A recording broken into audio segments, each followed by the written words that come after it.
name's Darren Brooks. I'm a NEAS quality assessor, and this morning we're talking to Alex Nanni from Mahidol University in Thailand, and he's going to give his ideas on leadership.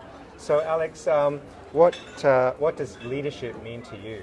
Well, I would say that at its core, leadership is having influence over people, being able to influence their behavior, their actions, and also having a clear goal, so leading towards something. And yesterday in the workshop we heard about several other aspects of leadership. I think inspiration is a big part of it, perhaps transformation, but at the very core I would say those influence and clear goals.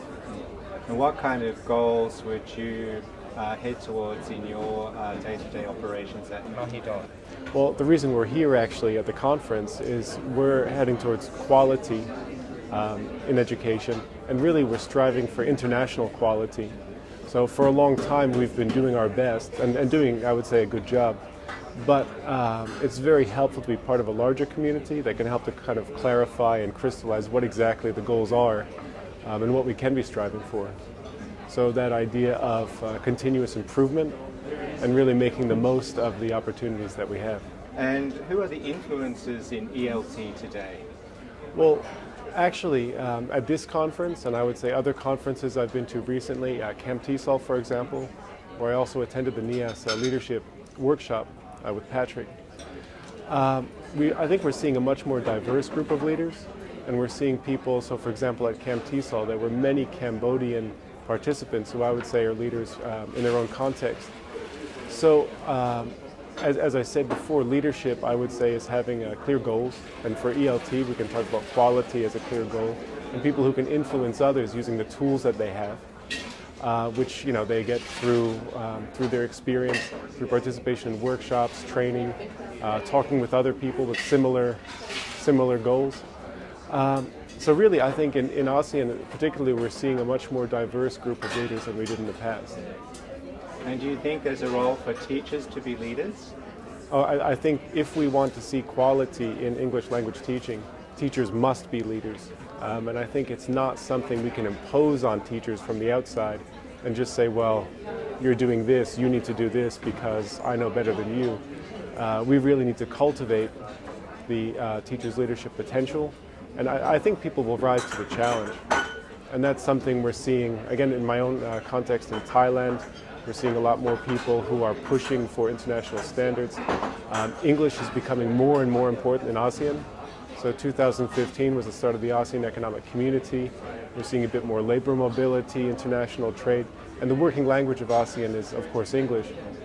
So now that people are seeing the importance of it, we're seeing people step up into leadership roles really across the region. And following on from that, do you think it's important to champion teachers and professional staff who have particular skills so that they can lead in their areas? So the idea of championing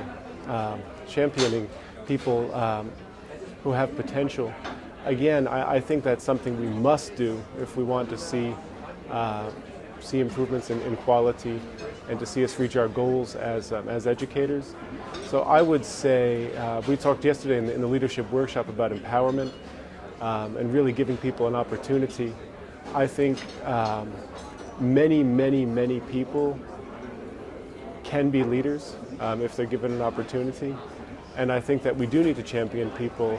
Particularly, we talked yesterday about some of the characteristics of a leader, but things like noticing, right, empathy, certain traits. And I think it is important to cultivate people who can make change in their context. Yes. Okay. And looking at the region, Australia and ASEAN, how can we connect across the region? Well. Of course, there are things like this, events like this conference, like the Camp TESOL conference I mentioned, the Thai TESOL conference. But really, realistically, not everyone can attend that kind of event. I think we've seen these events growing. I mean, Camp TESOL I think was several thousand people, but still not everyone can take the time off work or has the resources to attend. I think technology plays a huge role. And that's something that's a bit more democratic maybe. It's something that's online, different people can participate.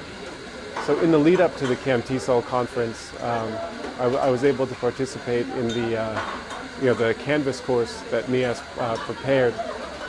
And really, it was amazing to see people from so many different backgrounds, so many different contexts, sharing their views on leadership and joining a conversation. So I think that maybe the more traditional means of getting people together physically in conferences will continue to play a role. But really, if we want to see a broader base of change, I think technology is really going to facilitate that. Well, thanks, Alex, for talking to us today and for giving your excellent insight into leadership in the ASEAN region, and all the best of luck with your future endeavours at Mahidol. So thanks for speaking with us today. Oh, thank you.